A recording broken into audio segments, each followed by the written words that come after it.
Salut! Bienvenue sur le podcast de À nous deux. C'est quelque chose qui nous entoure, partout, tout le temps. L'art est présent sans que parfois on ne s'en rende compte. Dans nos oreilles, sous nos yeux, dans nos narines, ça touche tous nos sens et ça procure bien souvent des émotions. Aujourd'hui, j'avais envie de parler de l'art avec un grand A, de celui qu'on vit, mais aussi de celui qu'on fait. Que ce soit musical, culinaire, visuel, théâtral et j'en passe, on en discute avec Anaïs.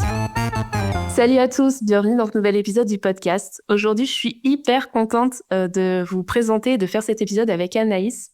Anaïs, c'est une amie que j'ai rencontrée quand je devais avoir 15-16 ans et on s'est rencontrés sur Skyblog. Donc, je pense que les plus anciens d'entre nous doivent savoir de quoi je parle. Et en fait, Anaïs a toujours été une personne que je trouvais hyper artistique parce qu'elle a toujours partagé beaucoup ses textes sur Internet. Et on a commencé à discuter de cette manière-là et c'est pour ça que j'ai voulu faire cet épisode sur l'art avec elle. Du coup, Anaïs, pour toi, ça serait quoi la définition de l'art ? Déjà, bonjour à tous et à toutes. Écoute, je me suis un peu appuyée déjà sur la définition que nous proposait le dictionnaire. Ouais. D'avoir une définition purement technique au démarrage. C'était l'ensemble des connaissances et des règles d'action dans un domaine particulier. Ah ouais, c'est bien dit que ça.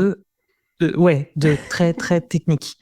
Et même si aujourd'hui on n'a pas complètement abandonné cette notion de maîtrise de la technique, elle est aujourd'hui un peu plus mise en arrière-plan au profit de la création. Et moi, c'est davantage de ce qui m'intéresse, à savoir quelque chose de plus esthétique. Et donc là, on est sur l'ensemble des activités humaines créatrices. Donc à savoir, moi, si je devais le résumer, ce serait le fait de faire, tout simplement, dans le but dans une recherche de. Et d'ailleurs, pour la petite anecdote, quand tu regardes les synonymes du mot art, il y a le verbe faire. Donc voilà, moi, ma définition, elle serait aussi simple que ça, c'est le fait de faire. Ok, je trouve que c'est une bonne définition parce qu'effectivement, moi, je rajouterais aussi personnellement que c'est le fait de faire dans le but de peut-être créer une émotion.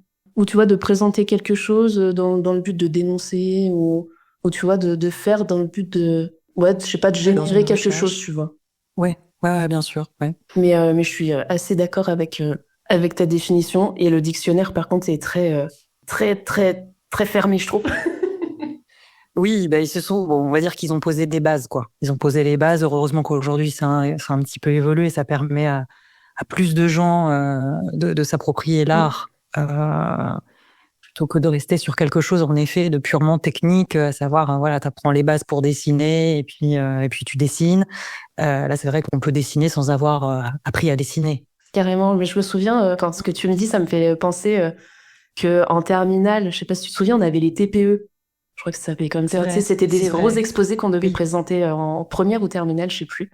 Ouais. Et je me souviens que le thème de mon TPE à moi et à ma copine, c'était l'art, technique ou création. Et je trouve que ça rejoint carrément les deux définitions entre le dictionnaire et ce que on définit nous comme art. Ouais, complètement. Au final, pour faire de l'art, il faut quand même un minimum de technique. Mais est-ce que tu as forcément tout le temps besoin d'avoir une technique incroyable pour dire que c'est de l'art ? Et la question se pose un petit peu, mais voilà, bref, ça m'a fait penser à mon TPE. Ouais. Et sombre époque. Exactement, sombre époque Evo, voilà. Ouais. Mais il y a beaucoup de formes d'art différentes. Je pense que les lister, ça prendrait un temps indéfini. Mais toi, dans les différentes formes d'art que tu connais, en tout cas, quelles sont celles que tu préfères ? Alors, je pense que c'est dur comme question. Oui et non. En vérité, je pense que pour établir une préférence, il y a, je pense, deux notions importantes, celle de la sensibilité et celle de la rencontre. Je m'explique. Aujourd'hui, la sensibilité... je donne un exemple assez concret. J'adore Camille Claudel, par exemple, qui était une sculptrice. J'ai beaucoup lu sur elle. C'est quelqu'un qui me touche infiniment. Et aujourd'hui, tu vas me mettre devant une de ses sculptures, je sais pas, une des plus connues, la valse, par exemple. Je vais trouver ça beau, je vais trouver ça bien fait, mais ça va pas me toucher, ou très peu. Et donc, c'est en ça que je parle de sensibilité. Et Après, l'autre notion, celle de la rencontre, c'est que pour moi, je pense que ce qui est important, c'est les moments. Un exemple personnel, c'est que moi, je suis arrivée dans le milieu de l'art, on va dire, et surtout dans l'art, ce qu'on entend peinture, dessin, grâce à ma rencontre avec le travail d'Yves Klein. Et c'est arrivé très tard dans ma vie parce que je pense que c'est quelque chose qui peut arriver à n'importe quel moment d'ailleurs, et que l'art, ça a jamais eu sa place au sein de mon enfance ou de mon éducation, de ma famille, etc. Donc, je te dirais que pour clôturer cette notion de sensibilité et de rencontre, c'est que d'un côté, moi, j'ai la littérature et la peinture parce que c'est en termes d'art ce que je peux me saisir par la pratique, et d'un autre, je te dirais le cinéma et la musique, parce qu'il y a une familiarité, en fait, une accessibilité. C'est quelque chose qui est présent dans mon quotidien depuis l'enfance, là, pour le coup. Oui, je suis d'accord que le cinéma, enfin tout l'art cinématographique et la musique, Ouais. je pense que c'est ce qui est le plus accessible au final, avec peut-être aussi l'art pictural, parce que je me dis, dès le plus jeune âge à l'école, on nous montre déjà beaucoup de tableaux, beaucoup de dessins et tout. Je pense que c'est effectivement les choses auxquelles on est sensibilisé très tôt finalement. Oui, tout à fait. Enfin, ça te représente complètement dans le sens où, le dessin pour moi aujourd'hui c'est toi, alors que avant, quand on était plus jeune, pour moi toi c'était la littérature et l'écriture. Ouais, tout à fait. Oui, parce que même si j'ai pas lu depuis que j'avais 3 ans non plus, c'est arrivé aussi assez tard finalement, Ouais. à la fin de l'adolescence. Oui, tout ce qui est peinture, dessin, etc. Ça n'existait absolument pas ni dans mon éducation ni dans ma famille. Donc c'est quelque chose de, voilà, en plus dans l'imaginaire collectif, c'était un milieu qui était complètement inaccessible pour moi. Donc au final, c'est pour ça que je trouve que c'est très important cette notion de rencontre. Ça a été quand même Yves Klein qui m'a après ouvert les portes vers tous les autres artistes peintres que j'aime aujourd'hui, quoi. Donc, ça a été juste cette rencontre-là. Et justement, à quel moment et comment ça se fait que t'aies fait cette rencontre avec Klein? Comment ça s'est passé en fait? Comment ça s'est passé? Je me suis rendue au Centre Pompidou de Paris. Ok. Et je me suis retrouvée devant le monochrome bleu, un des tableaux les plus connus d'Yves Klein. Et là, ça a été... bon, j'irai pas jusqu'à dire que j'ai fait le syndrome de Stendhal et compagnie, hein, mais je veux dire, j'ai été... ouais, ça a ouvert des portes, quoi. Ça a ouvert des portes à l'intérieur de moi, ça a poussé les murs, ça a déclenché quelque chose. Il s'est passé quelque chose à ce moment-là qui fait que je me suis dit, il faut que je creuse. Et bon, au démarrage, ça a été de creuser avec Yves Klein. Et puis après, on se rend compte que tout est lié, parce que Yves Klein, il était en relation avec d'autres artistes, et puis du coup, on découvre les mouvements, et puis bon, après, on remonte, et puis voilà, on se rend compte de la richesse que peut nous apporter l'art aujourd'hui grâce à ça, quoi. Mais tu vois, au-delà de ce que ça t'a apporté en sensibilité, en fait, ça t'a fait quelque chose, cette rencontre-là. T'as aussi poussé la curiosité en te disant, je vais m'instruire aussi sur cet homme, sur son art, sur ce qu'il a fait, sur ce qui l'entoure, et comme tu le disais, les autres courants aussi, qui en découlent en final. Donc, ça t'a apporté une sensibilité, mais t'as aussi été hyper curieuse pour t'enrichir de tout ça. Ouais, évidemment, mais bon, ça c'est aussi je pense que je suis quelqu'un de curieux dans tous les cas, quoi. Et ça c'est un peu sur tous les domaines. Et en plus de ça, d'abord avec la littérature, c'est vrai que je m'intéresse autant à l'œuvre qu'à la personne qui a fait l'œuvre. Moi, par exemple, de lire un livre de quelqu'un dont je connais les éléments de la vie, dont je sais dans quel contexte ça a été écrit, c'est presque nécessaire. Donc, du coup, ça a été naturel pour moi de le faire aussi avec Yves Klein et après avec les autres. Donc, on va dire que c'est une curiosité, mais j'ai de la chance de l'avoir. Après, je pense que c'est quelque chose qui s'éduque aussi. Ok, et en parlant d'éducation, t'as relevé deux, trois fois là depuis le début de l'entretien que t'as pas grandi dans un milieu où il y avait de l'art, bon, mis à part effectivement la musique et ce qu'on disait, ce qui était vraiment très accessible. Pourtant, j'ai l'impression que dans ta famille, il y a quand même une attirance vers l'art. Bon, je dérive un peu, mais par exemple, ta sœur aujourd'hui fait vachement de peinture. Oui, absolument. Est-ce que c'est des choses qui sont venues plus tard ou ça a toujours été un peu laid quand même? Ah non, non, pas du tout. Non, non, vraiment, quand je dis que l'art n'a pas sa place, n'a jamais eu sa place dans mon éducation, c'est-à-dire que aucun livre à la maison, j'ai aucun souvenir d'une sortie au musée, qui est l'opéra, j'en parle même pas. C'était la télé. Le cinéma, pareil, hein, j'ai dû aller une seule fois au cinéma avec mes parents et j'étais adulte. Donc vraiment, pas d'appétence pour ça. Et je pense aussi, bon, je viens d'un milieu populaire, que voilà, c'est quelque chose qui appartient à l'imaginaire collectif aujourd'hui, de se dire que l'art c'est pour les riches, l'art il faut de l'argent pour y accéder, c'est quelque chose qu'on peut pas spécialement comprendre, que je pourrais pas me saisir. Et donc ouais, puis moi je pars du principe que et c'est en ça que je veux dire, enfin, ça m'a jamais manqué non plus, parce que moi, je me dis toujours, ce que je ne connais pas ne peut pas me manquer. Donc, voilà, par exemple, je peux pas dire que demain, enfin, que l'Australie me manque alors que j'ai jamais foutu les pieds là-bas, tu vois. Mais moi, c'était un peu la même chose, tu vois. C'est-à-dire que bon, oui, peut-être l'idée d'eux, mais en vrai, ça m'a pas manqué. Et donc, pour revenir à ma sœur, elle aussi, enfin, de toute son enfance, son adolescence, il n'a jamais été question d'art, et c'est arrivé là avec cette maturité. Qu'elle a aujourd'hui, et puis cette curiosité aussi, quoi. C'est un besoin de s'exprimer aussi. Peut-être, oui, peut-être. Il y a beaucoup d'introspection à la famille, beaucoup d'intériorisation, d'intériorité, je sais pas comment on peut le dire, mais un monde intérieur très très riche, et donc je pense qu'arrivé un moment, il y a un besoin d'extériorisation. Ouais, je comprends. Après, chacun a ses outils, mais c'est vrai que, ouais. Et tu vois, tu disais que bah tu venais d'un milieu populaire et que je trouve encore aujourd'hui un peu moins, j'ai l'impression, mais effectivement, il y a toujours en plus ce truc de se dire ouais, non, mais l'art, c'est pour les riches. Alors que pourtant, bah, l'art est partout. Enfin, après, peut-être que ça dépend aussi de où on vit. Moi, je vis en ville et bah, genre du street art, il y en a partout, en fait. Ouais. Enfin, rien que ça, tu vois, je me dis, bah ouais, en fait, c'est de l'art. De la musique, il y en a partout. Il y a des gens qui jouent de la musique dans la rue, c'est gratuit. Le street art, c'est gratuit. Effectivement, aujourd'hui, aller au cinéma, bah, c'est cher parce que franchement, tu vas dans un Gaumont Pâté, c'est 16 balles la place, ça fait mal. Oui. Mais il y a encore des cinémas, des petits cinémas, on va dire, indépendants qui existent encore où la place est à 6 euros. Alors, je dis pas que c'est donné parce que ça peut rester un budget pour certaines bourses et ça s'entend complètement. Mais il y a encore des possibilités de faire, quoi. La musique, c'est pareil. Aujourd'hui, je pense que tout le monde a YouTube.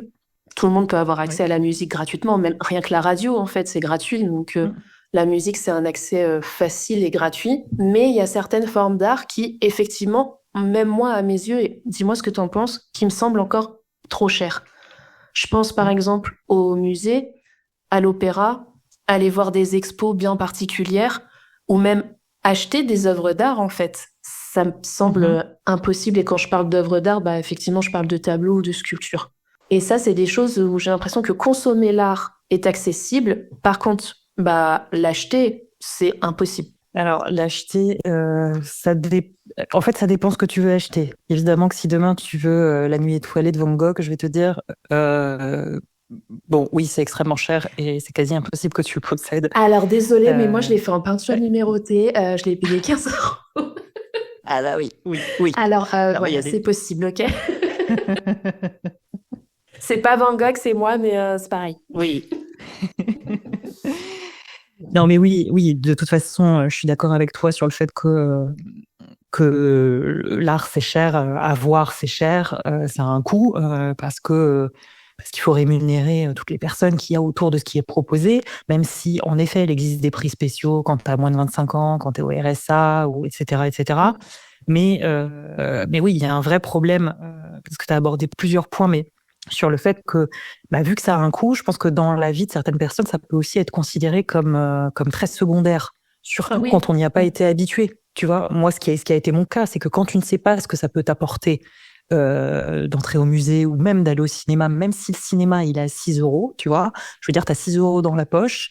Si tu l'as jamais vraiment fait, encore une fois, tu peux pas te douter de ce que ça peut t'apporter. Tu peux pas te dire, non, tu vas aller foutre tes 6 € complètement ailleurs. Et ça, c'est aussi vachement construit par l'imaginaire collectif qu'on a autour de l'art et qui est beaucoup plus présent dans certains milieux sociaux. On l'entend, même s'il y a des choses qui se démocratisent, on est d'accord. Et puis, pour revenir sur le thème de la possession, donc je te disais, oui, c'est difficile d'avoir des originaux, des trucs comme ça. Après, c'est vrai qu'il existe beaucoup de reproductions, beaucoup d'impressions aujourd'hui, notamment avec l'art pictural. Après, on en vient au sujet aussi de l'accessibilité. Et quand je dis accessibilité, je parle pas de l'accessibilité intellectuelle, mais je pense que l'un des devoirs aussi des artistes aujourd'hui, c'est de rendre accessibles leurs œuvres. Ils donnent à voir, mais ils donnent aussi à pouvoir acquérir. Et là, tu citais l'exemple de ma sœur tout à l'heure avec qui fait de l'aquarelle, qui propose des œuvres, où tu payes entre 5 et 20 balles pour avoir une aquarelle originale. Je fais aussi moi la même chose. Je propose, tu vois, des ventes de carnets, des œuvres de mon travail, etc. régulièrement. Donc c'est un moyen de posséder des œuvres et en même temps de soutenir les artistes. Donc je sais plus, je suis partie un peu dans tous les sens, mais je voulais répondre à cette question, en effet, de posséder l'art. Encore une fois, je pense que ça dépend de ce qu'on a envie de posséder et puis de l'argent qu'on dispose, évidemment. Hein. Mais tu disais un truc très juste où tu disais qu'il fallait rémunérer aussi les personnes qui font l'art.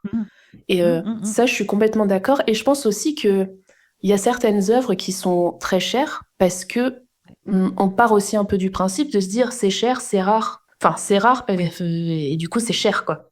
Et après, il y a un peu ce truc aussi où les artistes, souvent de leur vivant, ont beaucoup de mal à vivre de leur art. Et c'est une fois qu'ils sont disparus que là, ça y est, ça devient incroyable pour beaucoup d'artistes. Ça s'est passé comme ça. Évidemment. Parce que la rareté, quoi. Exactement. Parce que tu sais qu'il n'y en aura plus, en fait. Rien. Oui, voilà. Ouais, complètement. Mais je trouve que ça pose plein de questions. Alors, comme tu disais, toi, tu crées beaucoup de choses. Vachement de poésie, beaucoup de dessins, de peinture, avec plein de supports différents et de matières différentes. Est-ce que c'est cher de créer de l'art ? Je vais te dire oui et non. Dans tous les cas, c'est pas gratuit. C'est pas gratuit. Après, par exemple, pour l'écriture, en soi, j'aurais besoin d'un stylo et d'un papier. Bon, là, même si moi j'écris sur ordinateur davantage quand je parle de longs récits, mais bon, en soi, pareil pour la peinture et le travail de la couleur que je fais, je peux acheter la première gouache à 3 balles et puis des morceaux de papier pour faire des collages. Encore une fois, c'est une idée d'outil qu'on décide de choisir et comme dans tous les outils, tous les médiums, il y a des différentes gammes de prix. Il y a des pinceaux qui coûtent 2 euros et il y a des pinceaux qui coûtent 150 euros le pinceau. Donc ça dépend ce que tu veux faire et ça dépend de ton budget. Ouais. Il y a des pinceaux moi je donne l'exemple. Oui, évidemment. C'est des choses, c'est des trucs. C'est pas du synthétique, c'est du poil de je sais pas quoi de cheval. Tu vois, c'est des trucs. C'est pas. Moi, avec ce que je fais, ce serait vraiment ridicule d'acheter des pinceaux comme ça, parce que en plus, je prends pas soin de mon matériel, alors du coup, je te raconte pas. Sont tous quasiment à usage unique, alors voilà. Tu vois, par exemple, un exemple concret, pour l'histoire, j'ai pas encore suffisamment parlé d'Yves Klein, je crois.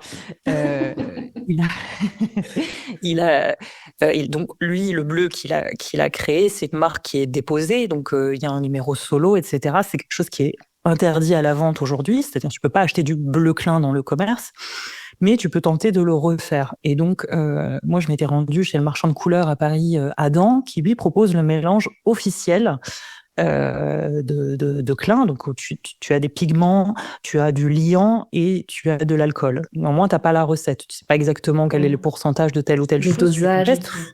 Exactement, parce que c'est quelque chose de déposé. Donc, dans tous les cas, mais bon, j'ai voulu faire l'expérience.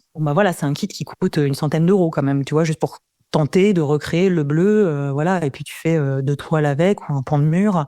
Et puis, donc voilà, je pense que en termes de coût, ça dépend ce qu'on fait et ça dépend, oui, ça dépend ce qu'on fait en vrai. Je pense que le coût de faire de l'art, il est plutôt ailleurs que dans le budget finalement.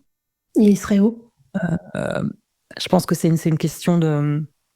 Je pense que le coût, il se ressent davantage dans le temps que tu passes à faire les choses. Parce que ça, c'est des choses complètement transparentes quand tu achètes une œuvre, tu vois.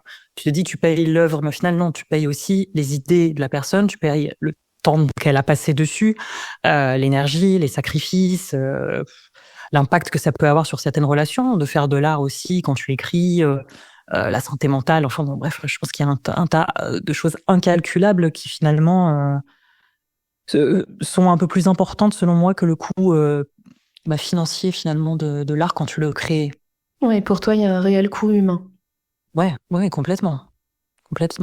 Mais je le comprends tout à fait parce que, alors je ramène un exemple que je connais bien, mais j'ai plusieurs amis tatoueurs et le tatouage c'est un art.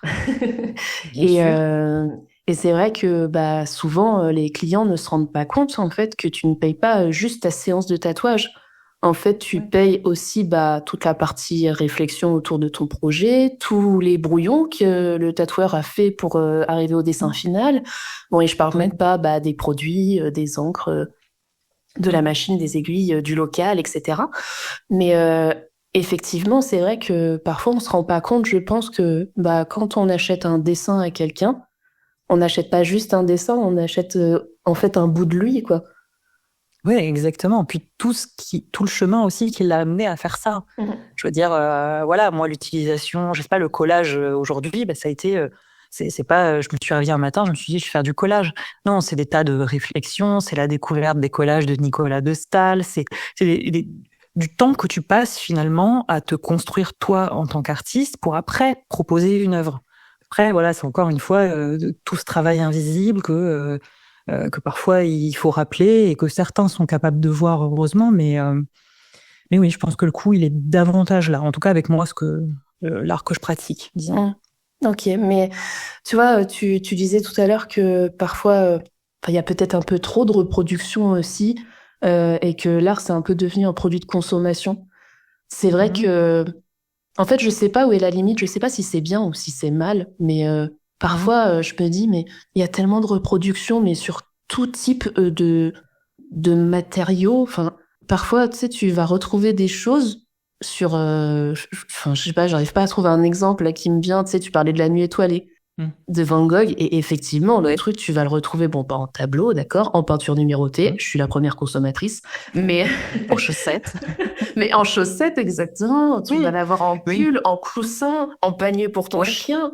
En fait, et tu vois, ça, c'est un truc où vraiment je me pose la question de me dire, c'est bien ou c'est pas bien? Est-ce que il serait content de ça, tu vois? Bon, ça, on le saura pas, et je sais même pas si, moi, au final, selon ce que j'en pense, je sais même pas si c'est intéressant de savoir s'il serait content ou pas content. En vrai, je pense qu'à partir du moment où on vit dans une société de consommation, voire de surconsommation, mais bon, on va s'arrêter à la consommation, l'art fait partie de nos vies, et pour moi, elle peut pas échapper à ça. L'art peut pas échapper à la consommation. On voit, comme tu l'as dit, tu vois, l'importance de tous les produits dérivés, les goodies, le merch, mais rien que même l'existence quand tu sors d'une exposition de la boutique des musées. Ouais. C'est-à-dire, tu retrouves tous les objets autour de l'expo. Voilà, comme tu t'as dit, je peux repartir avec mon set de table des nymphéas de Claude Monet, mon vide-poche tournesol de Van Gogh. Bon, après, moi, je sais pas. J'aurais tendance à. Alors, je sais, Pauline, que tu es matérialiste, de ce que je suis sûre. J'ai entendu dire dans un épisode, et je le suis aussi, donc il y a aucun problème. J'adore les objets. J'adore. Non, j'adore les objets. J'aime le fait de posséder aussi. Donc, je sais pas, derrière tous ces objets, alors évidemment que c'est hyper quiche si tu rentres chez toi et que, en effet, de la tête aux pieds, t'as toute La Nuit étoilée de Van Gogh chez toi. Et encore que ça fait de mal à personne. Oui, mais si ça te fait plaisir, fais-le, quoi. c'est ça. Mais je sais pas, derrière l'acquisition de tout ça, je me dis qu'il déjà d'une, il y a une volonté de se souvenir un peu, tu vois. En effet, aujourd'hui, les objets, ils ont pris une importance dans nos vies. Et puis ça vient vraiment matérialiser le souvenir. Et je trouve que c'est d'ailleurs encore plus fort avec, on n'a pas parlé de tout ce qui est séries télé qui font partie aujourd'hui de l'art, mais c'est encore plus fort avec tous les goodies qu'il peut y avoir autour des séries télé. Mais je trouve ça hyper intéressant déjà d'un point de vue sociologique. Et je trouve que déjà en fait, ça renforce l'idée qu'il y a une communauté autour de quelque chose, autour d'un phénomène. Et donc, pour moi, ça permet de montrer, d'afficher tes goûts. Ça dit énormément de soi. Enfin, je veux dire, comme n'importe quel accessoire, ça construit ton identité. C'est-à-dire, si je viens chez toi et qu'en effet, tu me sers du café dans une tasse, voilà, je sais pas, de numéro 456 de Squid Game, tu vois, ça te dit quelque chose de toi. Tu vois, donc, je sais pas, j'aurais accès à quelque chose de toi grâce à l'objet. C'est pour ça que j'arrive pas à être complètement contre tout ça. Oui, mais moi, tu vois, c'est un peu le même truc parce que je me dis, alors de un, je suis la première à essayer de toujours me ramener un petit sourire, pas du tout, souvenir, quel qu'il soit. Genre, je suis allée au musée du Vatican là au mois de décembre. J'ai pas pu m'en empêcher. J'ai acheté la petite carte de l'œuvre de Michelangelo. J'étais trop contente. Mais oui. Et aussi parce que je me dis, bah ça, tu vois, je vais le mettre chez moi. Donc déjà, je suis contente parce que j'adore. Et en Ouais. plus, bah, si un jour il y a quelqu'un qui vient à la maison et qui le voit, bah, on va en pouvoir en discuter. Et en fait, ça va amener un Évidemment. sujet de discussion sur l'art, mais Mm. aussi bah, sur le voyage, sur machin et tout, ce qui s'est passé. Ouais, trop bien, t'es au Oui. Vatican, tu vois. Bah oui. Et en fait, Oui. j'aime aussi beaucoup ça, le fait que en fait, ça amène bah, une sociabilité, en fait, et comme tu disais, une Mhm. reconnaissance entre les personnes, quoi. Mais oui, oui, oui, mais complètement. Ah oui, l'objet va parler pour toi et va ouvrir après, en effet, le champ possible d'une conversation, d'un échange. Donc, ouais, moi, je trouve ça hyper intéressant, quoi.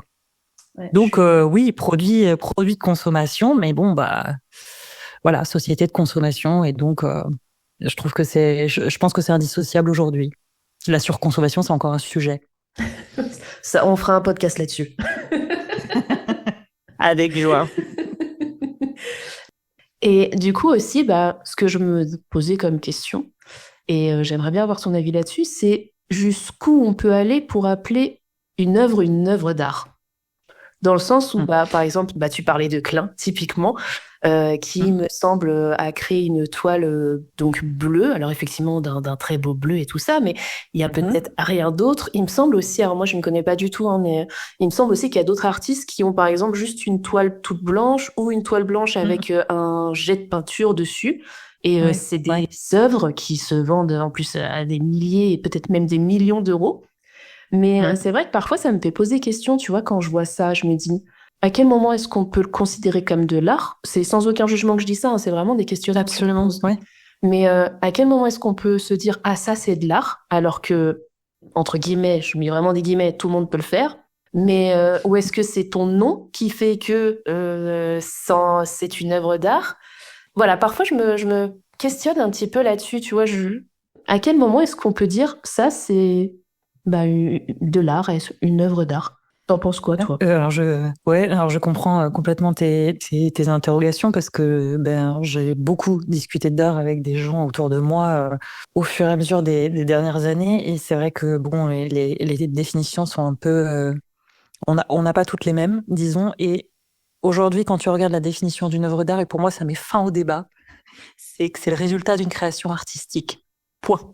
C'est vrai que ça met fin au débat. Allez, question suivante. Non mais non mais c'est vrai, c'est-à-dire que si tu pars sur sur Oui, cette c'est idée-là, vrai. c'est que voilà, c'est juste le résultat d'une création artistique. Point barre. Après, moi je pars du principe que si un des objectifs de l'artiste, comme on le disait tout à l'heure, c'était de susciter des émotions par exemple, qu'elles soient positives, qu'elles soient négatives ou ambiguës, là encore pour moi il n'y a pas de débat du coup, tu vois. Et encore une fois, donc, si on revient sur cette histoire du monochrome de Klein, et vraiment, je l'aime infiniment, ce tableau. Quand je me suis rendue au Centre Pompidou, le nombre de personnes qui passaient devant et qui disaient, non, mais alors attends, c'est quoi ce machin? Enfin, c'est quoi? Genre, c'est bon, ça y est, il a mis de la peinture bleue sur un tableau, et puis c'est bon, il est dans un musée, et puis moi aussi, je peux le faire. Enfin, toutes ces phrases-là, je les ai entendues un milliard de fois. Alors, je n'ai jamais rien dit, mais intérieurement, j'étais en train de bouillir comme pas possible.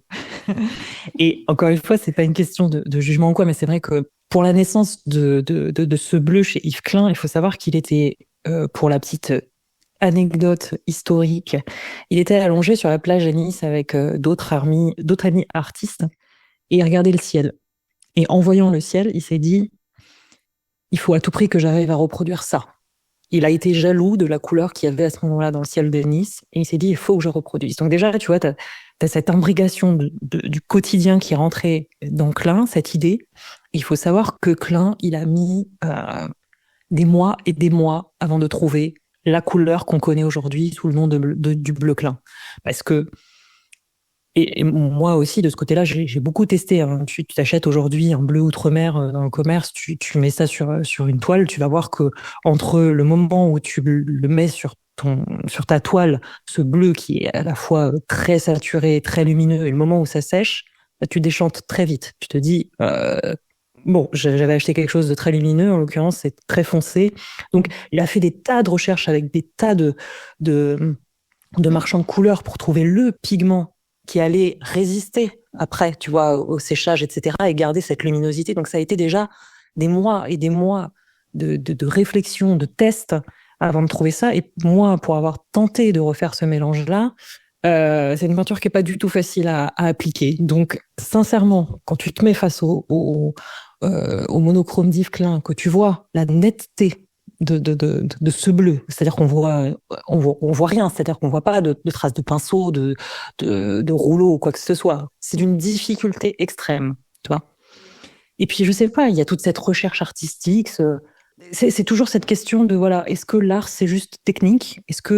Et c'est là où moi, je trouve qu'on se trompe peut-être un peu de débat quand on veut définir une œuvre artistique. On se dit, je pense qu'il y a vraiment une grande confusion à se dire que ça, c'est pas de l'art ou ça, c'est pas une œuvre d'art parce que, bon, soit je trouve pas ça beau, soit je trouve que c'est facile à refaire, que tout le monde peut le faire, il a juste eu l'idée, etc., etc. Et donc, je pense que là, on se trompe un peu parce qu'on rentrerait presque dans une sorte de jugement, déjà. Et de deux, ben, pour répondre à ça, il faudrait quoi? Il faudrait peut-être je sais pas, un tableau avec des caractéristiques. Si on les coche tous, ben, ça fait de ton œuvre une œuvre d'art. Et si on les coche pas, ben, ça en est pas une.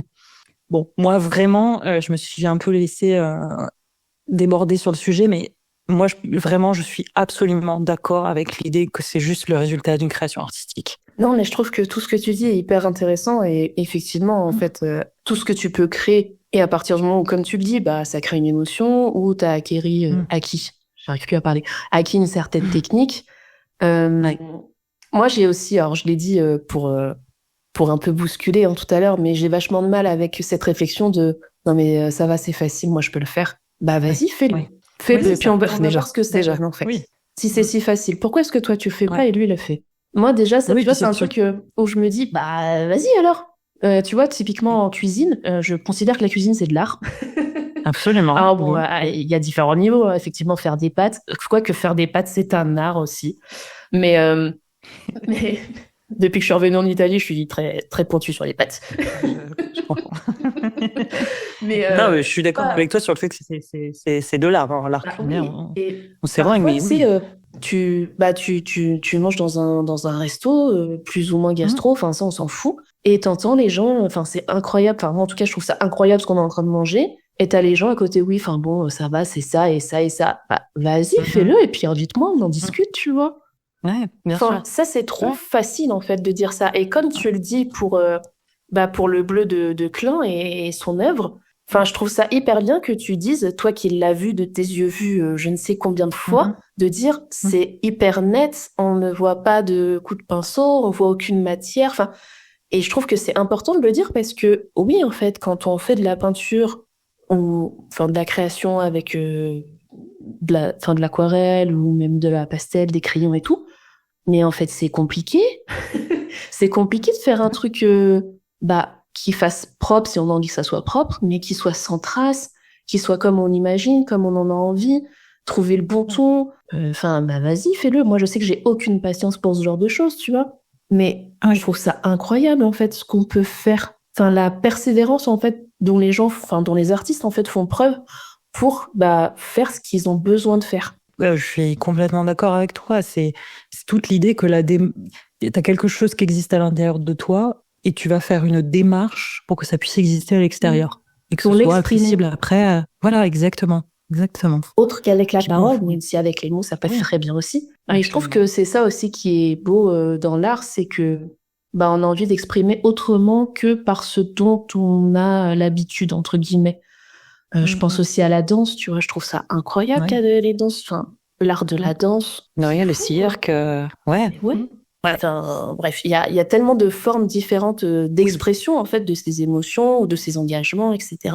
Mais justement, il y a plein de types d'artistes différents. Parfois, on a souvent des préjugés. Alors, tout à l'heure, on parlait des préjugés sur les gens qui consomment l'art, et soi-disant avoir de l'argent et tout et tout. Mais je trouve qu'il y a aussi des préjugés très forts sur les artistes. Alors, il y a les artistes qu'on connaît, il y a ceux qui sont mondialement connus, Céline Dion, qui tu veux. Enfin bon, il y a tous ceux qu'on voit à la télé, au cinéma et tout, et qui sont hyper exposés, même en tant que peintre. Voilà, il y a des artistes qu'on connaît. Alors eux, par contre, on a je trouve, une belle image globale, tu vois, en mode, ah bah ouais, trop fort, trop forte, c'est beau, il y a de l'argent, tout ça. Mais par contre, quand t'as un artiste de rue, ou un artiste pas très connu, suivant l'art aussi que tu fais, je trouve qu'il y a des préjugés un peu Genre, ouais, mais il est en marge de la société, ouais, mais il est un peu bizarre, ouais, il doit avoir une petite Ouais, maladie mentale, tu vois, ouais. ouais, forcément, il est Mm. dépressif. Ouais. Et je trouve que ça a un peu la vie dure. Je sais pas ce que t'en penses et comment toi tu le vis aussi en tant qu'artiste. Ces préjugés-là que tu peux avoir, peut-être que tu ne les ressens pas et tant mieux, hein. Mais je sais pas si c'est ton cas. Moi, me concernant, je les ai peu subis. J'ai eu la chance de peu les subir. Disons on a pu s'en servir ou on peut s'en servir aujourd'hui pour peut-être expliquer certains comportements ou certains looks que j'ai pu avoir dans l'adolescence, notamment Pauline. De quoi tu parles? Euh, Tu veux épiloguer sur la non, tranche non, blonde et tout ça? non, Ah, non, non, non. vas-y. Et les rajouts que de rats noirs, Ah oui, tout ça, putain. non. Écoute, non, mais du coup, ouais, je les ai finalement peu subis. Voilà, on l'a expliqué en disant, voilà, bon, Anaïs, elle est un peu dans son monde, elle est hypersensible, elle est très en retrait, etc. Oui, mais bon, bah, ça, c'est parce que c'est son côté artiste. Bon, Mm. c'est des choses qui rassurent, je pense, les gens. Et en soi, moi, j'ai jamais eu, j'en ai pas souffert parce qu'il y a rien de grandement méchant. Est-ce que ça Après, je rassurait pense un que peu dans un sens? Parce que moi, je t'avoue que ça me rassure un peu quand on me dit ça. Je me dis, ah ouais, bah ça va, c'est normal, oui, c'est parce que je suis un petit peu, enfin voilà, dans mon monde artiste et tout, tu vois. Moi, je sais pas, ça me rassure parfois quand on me dit ça. Ça me conforte. ouais. Je me dis, ah oui, Non, je c'est bon, sais. c'est normal. Ouais, mais moi, je considère que c'est normal. Donc, ça va. Tu vois, ouais, j'ai pas eu besoin de enfin, ça m'a rien fait de me sentir rassurée ou quoi que ce soit. Je me suis dit, bon, bah, je suis comme ça, moi, de toute façon, c'est comme ça. Enfin, donc, et puis, bah, pour les différents clichés autour des artistes, bon, bah, il y a plusieurs mythes, en fait, tu vois, et c'est encore, c'est un terme que j'emploie beaucoup, mais l'imaginaire collectif est tellement puissant dans notre société aujourd'hui et c'est tellement nourri par toutes les représentations d'artistes qu'on peut avoir bah, dans la culture, au cinéma, etc. Je veux dire, tu as d'un côté le mythe que moi j'appelle le mythe Van Gogh, voilà, du peintre du siècle dernier, sans sou, qui avec sa miche de pain, qui vit dans un lieu, il n'y a pas d'eau chaude, tu vois. C'est De manéreux, l'oreille, tout dépressif, ça. voilà. Ouais, il y a ce côté très sombre Mm. de l'artiste peintre. D'un côté, tu as aussi, on en a peu parlé, mais le mythe moi, ce que j'appelle le mythe Salinger, du coup, le mythe de l'auteur, Mm. voilà, qui soit solitaire au fond des bois, soit dans une piole à New York, tu vois, genre, bon. Et puis, bah, d'un autre côté, au niveau de la musique, le mythe Mick Jagger, qui est pas plus rassurant non plus, hein, mais le sexe, drogue et rock'n'roll, tu vois, ça aussi, ça fait Ouais. partie des mythes Mais ça, je trouve que Ouais. c'est un des mythes qu'on va retrouver dans à peu près tous les milieux artistiques, non sportifs, parce que je pense pas en danse, mais genre, Mm. enfin, tu sais, il y a vachement cette image de l'artiste peintre, Ouais, chanteur, écrivain qui est dans oui. l'alcool parce que c'est trop dur de vivre ses émotions et tout. Ça a la vie dure quand même, hein. Oui, mais oui, évidemment que c'est un mythe. Enfin, je veux dire, il y en a très certainement aujourd'hui. Il y en a très certainement qui vivent comme Mais ça. c'est des Et généralités, ouais. bon, voilà, c'est des généralités. Et puis bon, les clichés, ça rassure aussi. Alors, il suffit qu'on voit un archétype, qu'on ait croisé une fois un archétype pour en faire une généralité. Bon, ça rassure les gens, hein, c'est pas bien grave. Après, j'espère qu'en effet, tous les peintres n'ont pas la vie que Van Gogh a menée, que tous les auteurs sont pas comme Salinger et que tous les musiciens sont pas comme Mick Jagger, tu vois. Je parle pas de talent, mais je parle vraiment de ces mythes-là, hein, Mais ouais, je évidemment. comprends. Après, c'est vrai que euh, je trouve que bah, aujourd'hui, avec la médiatisation qui existe, Mm. qui a ses bons et ses mauvais côtés, mais je trouve aussi que ça permet de se rendre compte aussi de la personnalité de certains artistes. Alors là, j'ai des exemples très littéraires, mais je pense par Ouais, exemple à Amélie Nothomb, qui fait quand oui. même beaucoup d'interviews, mine de rien, qui Mm. est vachement sur les plateaux et tout. Et bah elle, c'est vrai qu'elle peut passer, attention, je mets des guillemets, j'aime pas ce que je vais dire, mais elle peut passer Mhm. pour une originale, quoi. Oui. Avec sa manière de vivre, avec ses habitudes et tout. C'est vrai que par Mm. rapport à à la vie qu'on mène aujourd'hui, elle est en Oui. décalage. Ouais. Ça veut pas dire que c'est mal, hein. Moi, je trouve ça super. Non, non, Mais non, pas du tout, ouais. alors que, bah, à l'encontre de ça, tu vas avoir d'autres auteurs et autrices qui vont se Mm. présenter et qui sont bah, dans la normalité. Je déteste ce que je suis en train de dire, mais je trouve pas d'autres mots pour le dire. Non, Mais mais je comprends complètement ce que tu veux dire parce qu'en fait, après, on va arriver c'est un peu le sujet alors moi, ça me passionne complètement, mais que ce soit conscient ou inconscient, il y a aussi cette création de personnages. Ah oui. Je dis pas que c'est, tu vois, que c'est volontaire et conscient qu'elle a créé ce personnage, mais on peut dire aujourd'hui qu'il y a le personnage Amélie Nothomb, tu vois, avec tout, tu pourrais, quand je dis personnage, c'est parce que tu pourrais lui mettre tout un tas de caractéristiques physiques, tu vois, colorimétriques, Oui, on peut la ton de sa caricaturer. voix, exactement. Et donc, tu vois, il y a cette création de personnages chez certains artistes aujourd'hui et d'autres qui ne le font pas du tout et qui sont un peu monsieur et madame tout le monde, tu vois. C'est vrai. Et donc, ouais, c'est des personnages, par exemple Dali aussi, Oui. était dans cette création, alors poussée à l'extrême, mais voilà, dans cette création de personnages qui fait que là où on a presque cette idée, et moi, alors Amélie Nothomb, je suis pas spécialiste, j'en ai lu quelques-uns, mais je l'ai rencontré au Salon du Livre, etc. Et donc j'arrive bien à me figurer ce qu'elle représente, mais où tu te dis, l'œuvre est aussi importante que ce qu'elle est. Tu vois ce que je veux dire? Ouais, je trouve ça hyper intéressant. Parce que c'est Voilà. vrai que j'avais Moi pas aussi, ça me pensé fascine. j'avais pas Ouais. pensé, tu vois, à ce paramètre de se dire, il y a aussi un personnage qui est créé. Et Ouais. Et comme tu le ça dis, doit être aussi complètement inconsciemment, conscient de hein. sa part, hein. Tout à Ouais, fait. ouais, ouais, bien sûr. Mais je trouve ça hyper intéressant et Mais ça sert ah ouais. aussi ses œuvres, quoi. Ah bah complètement, complètement. Parce qu'aujourd'hui, quand tu achètes, d'ailleurs, c'est très révélateur. Tu te dis, je vais acheter le dernier Nothomb, tu vois.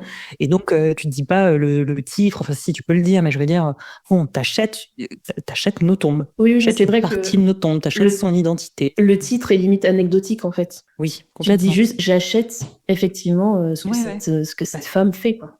ouais, ouais, parce que le personnage est si fort qu'il est aussi important que l'œuvre qu'elle a créée, quoi.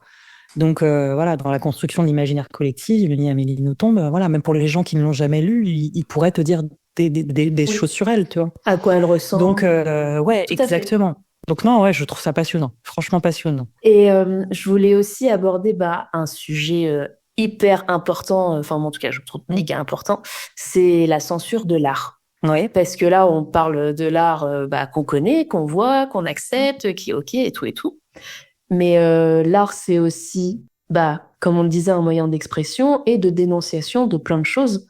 Hein, aujourd'hui encore, il y a plein d'œuvres qui sont censurées dans certains pays ou dans le monde même. Mhm. T'en penses quoi, toi, de ça? Est-ce que il y a des censures utiles? Est-ce que l'art ne devrait jamais être censuré? Ou est-ce que ça peut s'arrêter, en fait? C'est un sujet hyper complexe, Ouais, je trouve, c'est tendu. de base. C'est touchy, comme on dirait. Ouais, c'est vrai que c'est un sujet qui est extrêmement complexe parce que je me suis un peu, tu vois, renseignée justement sur ce sujet de la censure et en effet, normalement, c'est censé avoir un but, tu vois. C'est censé, euh, c'est censé protéger. C'est censé, quand tu regardes aujourd'hui, ce qui est normalement, ce qui est censé être le plus censuré, c'est ce qu'on peut voir au cinéma ou les publications pour la jeunesse. Et là, tu te dis, en effet, il y a des choses qui méritent pour protéger. Après, ça soulève aussi le truc de, oui, ok, je veux protéger, je veux pas offenser, mais l'offense, elle va jusqu'où? Ouais. C'est-à-dire, toi, tu peux très bien être offensé par quelque chose et moi, ça ne me touche pas. Exactement. T'es qui pour décider de ce que moi je ressens?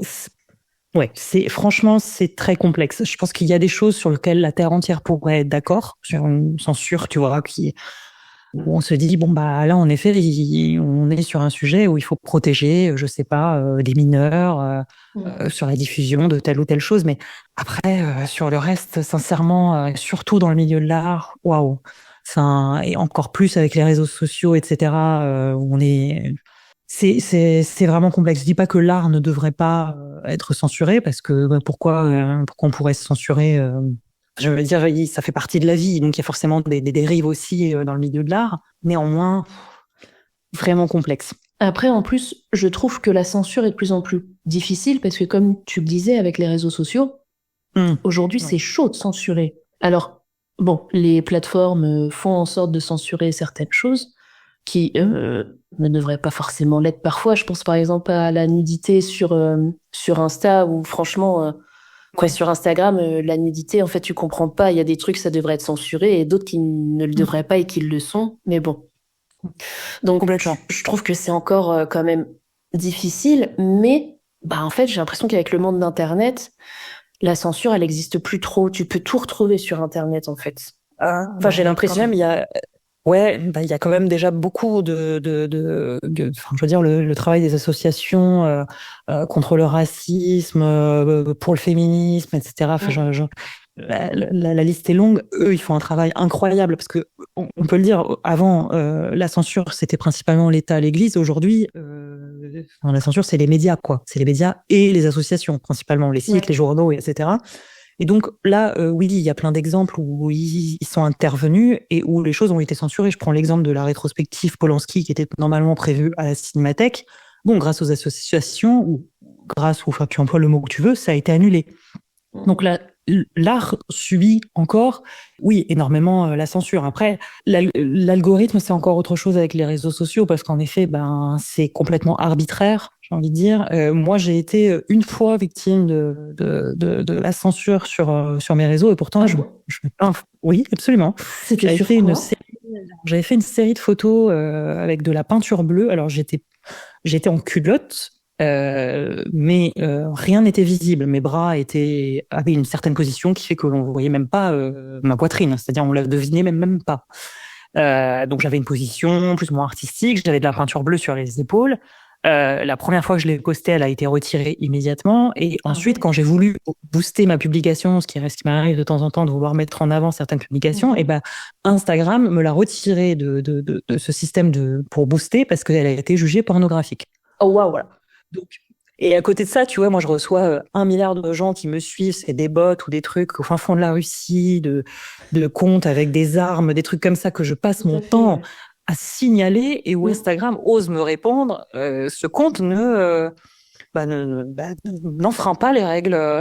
C'est ça, ouais, moi aussi, ça me rend fou. Waouh. Ouais. C'est pas normal. Donc, oui. Franchement, c'est bon. Bref, ça, c'est encore un débat Instagram, quoi. Encore, ouais, complètement. Mark Zuckerberg, si tu nous écoutes, arrête tes conneries. Oui, puis encore, on est encore un peu chanceux avec Instagram parce que je crois que c'est Facebook qui est vraiment le palmarès de la censure, apparemment.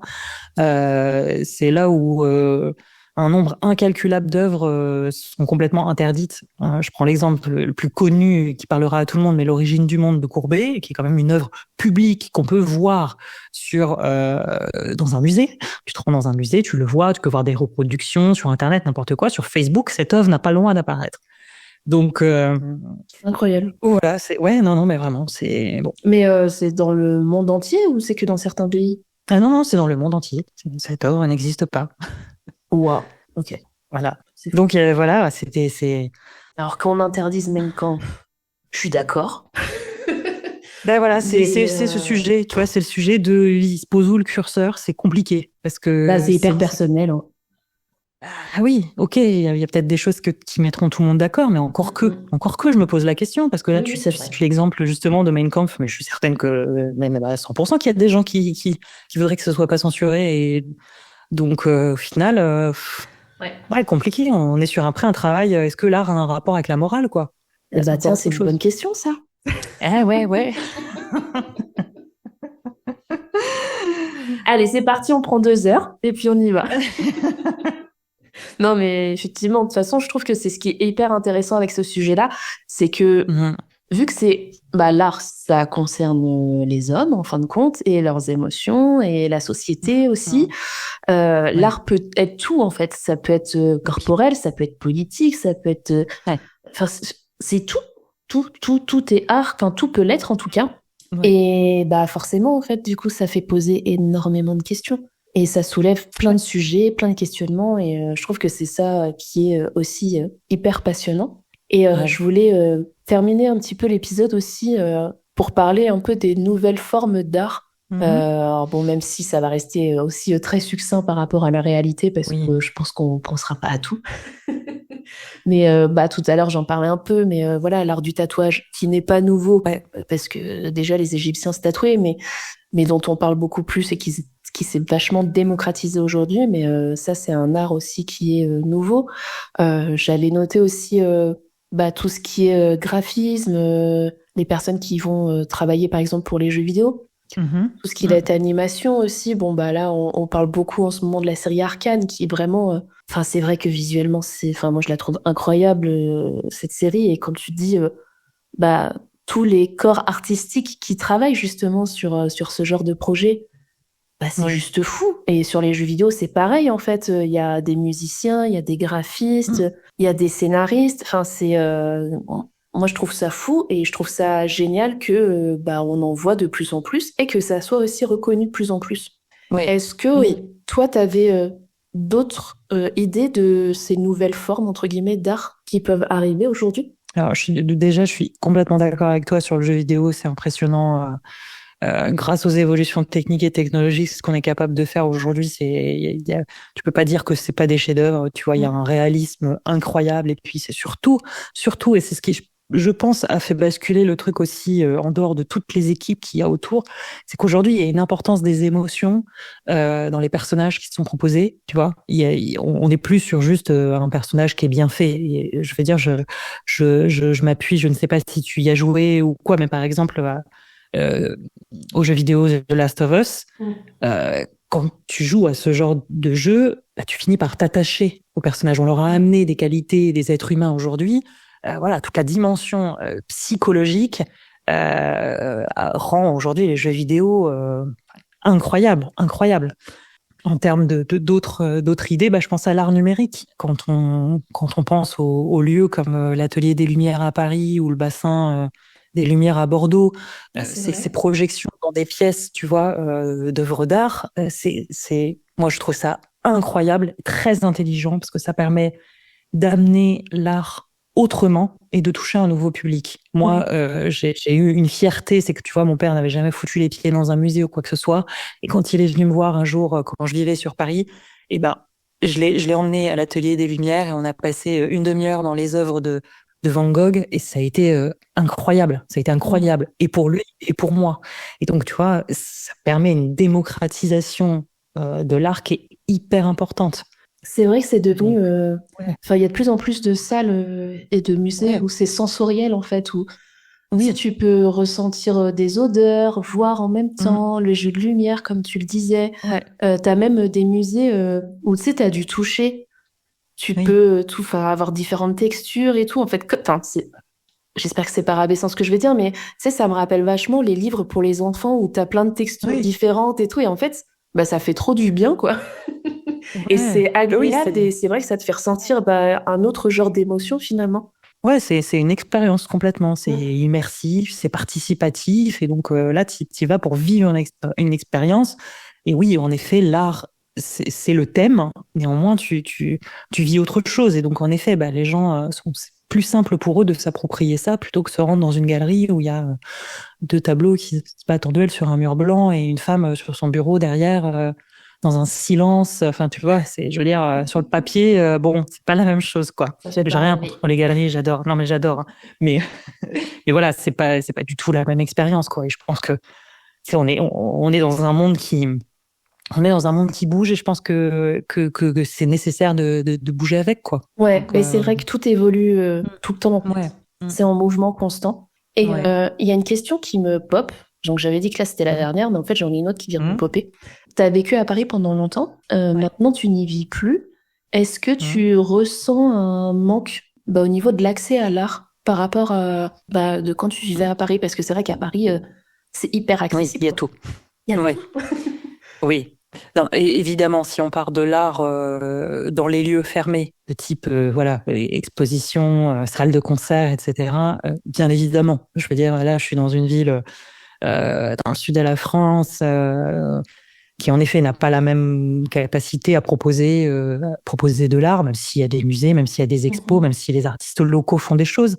Donc, oui, j'avais un peu peur de ça en quittant Paris et me dire ça va me manquer. Alors, écoute. Ça a été un mal pour un bien dans le sens où j'ai trouvé autre chose avec toute la nature qui s'offre à moi, avec les paysages dans lesquels je vis. Je vis à 2 pas de l'océan, j'ai cette chance immense. Ouais.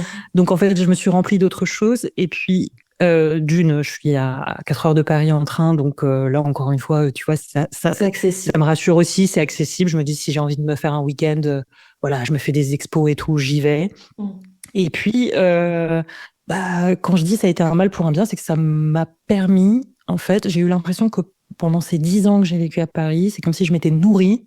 Vraiment, je faisais de la boulimie, parce que je faisais 4-5 expos par semaine, c'est vrai que voir et tout. T'étais hyper consommatrice. Oui, complètement. Il fallait que je découvre tout. J'avais un retard à rattraper immense, soudain. Donc, et en fait, en étant ici maintenant, j'en vois moins, mais je crée plus. Donc, c'est comme si, voilà, toute cette nourriture que j'avais à l'intérieur de moi, le paysage qui me permet d'être en paix avec moi-même, me permet aujourd'hui, enfin, j'ai une créativité, voilà, c'est tous les jours, quoi. Ouais. Donc oui, j'ai moins accès, mais j'ai accès à autre chose. Je suis plus sur moi, et puis, j'ai quand même les 4 heures de train pour y aller, et puis reprendre cette nourriture de l'âme, là, et après redigérer quand t'es... Ouais, exactement, voilà.